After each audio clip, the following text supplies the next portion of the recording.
Son, if this is the last time we talk, there are 5 things I need you to know. I've lived a long life, 90 years of love, mistakes, forgiveness, and clarity.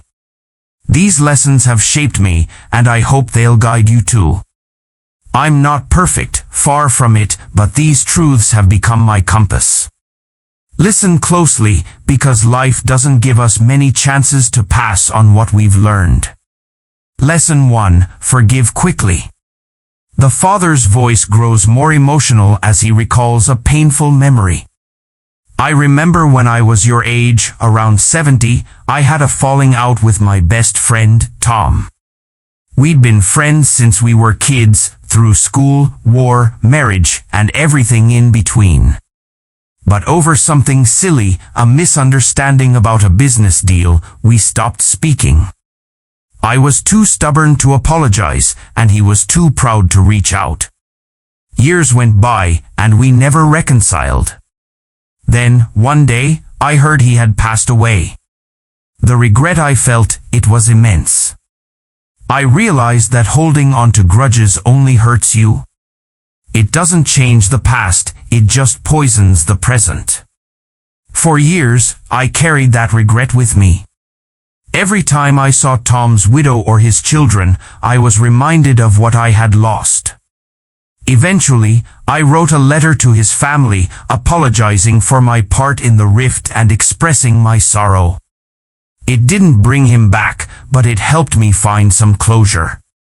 Since then, I've made it a point to never let the sun set on an argument. If there's something to be said, say it. If there's an apology to be made, make it. Life is too short for grudges, son. Lesson: forgive quickly.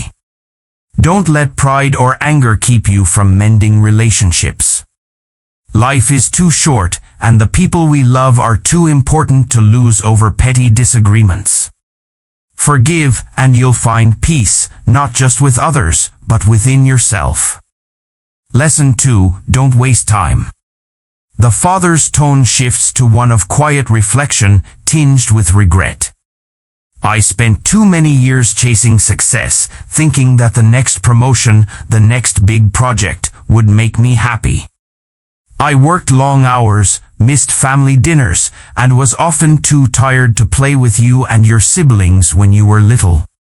I thought I was providing for you, but I wasn't there for the moments that matter. I remember one Christmas when you were in high school. There was a big project deadline at work, and I chose to stay late instead of coming home for dinner. When I finally got home, you were all asleep, and the tree was still lit, waiting for me. Your mother was disappointed, and I could see the hurt in your eyes the next morning. That stayed with me. Another time, you must have been about 10, you asked me to help you build a model airplane. I was in the middle of a big project at work, so I told you I was too busy. You went to your room, and I heard you trying to glue it together yourself. When I finally looked at it, it was a mess, but you were so proud of it. That stuck with me too. I realized that my time with you was more valuable than any deadline. Time is the most precious resource we have, and it's finite. Spend it on what truly matters: love, laughter, and connection. Don't wait until retirement to live your life. Live it now, every day. Lesson: don't waste time. Time is the most precious resource. Spend it on what truly matters: love, laughter, and connection. Lesson 3. Tell people you love them. The father's voice softens, filled with tenderness and a hint of sadness. Your mother and I didn't say "I love you" enough when you were young. We thought it was understood that our actions spoke louder than words. But as I've gotten older, I've realized how important those words are. I regret not telling her every day how much I loved her. After she passed, I found a note she wrote, saying she wished I had told her more often. After your mother passed, I made a conscious effort to tell you and your siblings that I loved you every time we spoke. It felt awkward at first, but it became natural, and I'm glad I did.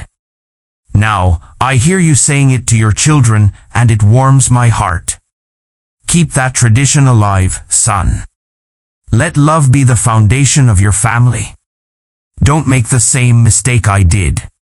Let the people you care about know how much they mean to you. Say, I love you to your wife, your children, your friends. Don't assume they know, let them hear it from you. Words of love are powerful, and they can heal, comfort, and strengthen relationships. Say them often, because you never know when it might be too late. Lesson, tell people you love them. Words of love are powerful. Say them often, because you never know when it might be too late. Lesson 4, pride means nothing when you're alone. The father's voice carries a note of humility, as if he's learned this lesson the hard way. I was always a proud man, too proud to ask for help, too proud to admit when I was wrong. I thought that showing vulnerability was a weakness. But in my old age, I've realized that pride is a lonely companion. It's better to be humble and surrounded by loved ones than to be alone with your pride. I remember when I was in my 50s, I had a health scare. I didn't tell anyone, not even your mother, because I didn't want to worry her or admit that I was vulnerable. I tried to handle it on my own, but it only made things worse. Eventually, I had to tell her, and she was there for me, as she always was. That experience taught me that it's okay to ask for help, to lean on others. We're not meant to go through life alone. Years ago, when I was struggling with my health, I finally broke down and asked for help. I called you, and you came right away, bringing the whole family. We spent the weekend together, and it was one of the best times I've had. I realized that asking for help wasn't a sign of weakness, it was a way to bring us closer together. Swallow your pride, son. It's better to be humble and loved than to be proud and lonely. Let people in, let them support you, and be there for them in return. Lesson, pride means nothing when you're alone. Swallow your pride, it's better to be humble and loved than to be proud and lonely. Lesson 5, time doesn't wait. The father's voice takes on a sense of urgency, as if he's racing against the clock. I always thought I had more time, to travel, to learn new things, to make amends. But time slips away faster than we think.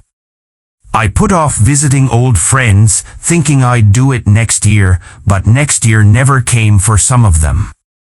I wanted to learn to play the piano, but I always said I'd start when I had more time. Now, at 90, my fingers aren't as nimble as they used to be. If I could go back, I'd take that trip to Europe with your mother when we were younger. I'd learn to play the piano, even if I wasn't good at it. I'd call my old friends more often, just to chat. But I can't change the past, so I'm telling you, don't make the same mistakes. Live your life fully, now, while you can. Don't put off what you can do today, because tomorrow might not come. Live in the present. Don't wait for the perfect moment, create it now. Whether it's telling someone you love them, pursuing a dream, or simply enjoying a sunset, do it today. Time waits for no one, and we can't get it back once it's gone. Lesson, time doesn't wait. Live in the present, don't wait for the perfect moment, create it now. Closing. The father's voice grows softer, almost a whisper, as he delivers his final words with profound emotion. When I close my eyes for the last time, I won't see the house we built, the car I drove, or the trophies I won. I'll see your face, and the faces of those I love. I'll remember the laughter, the hugs, the quiet moments we shared. Don't wait to love, son. Love fiercely, love often, because love is what outlives us all. It's the only thing that truly matters in the end.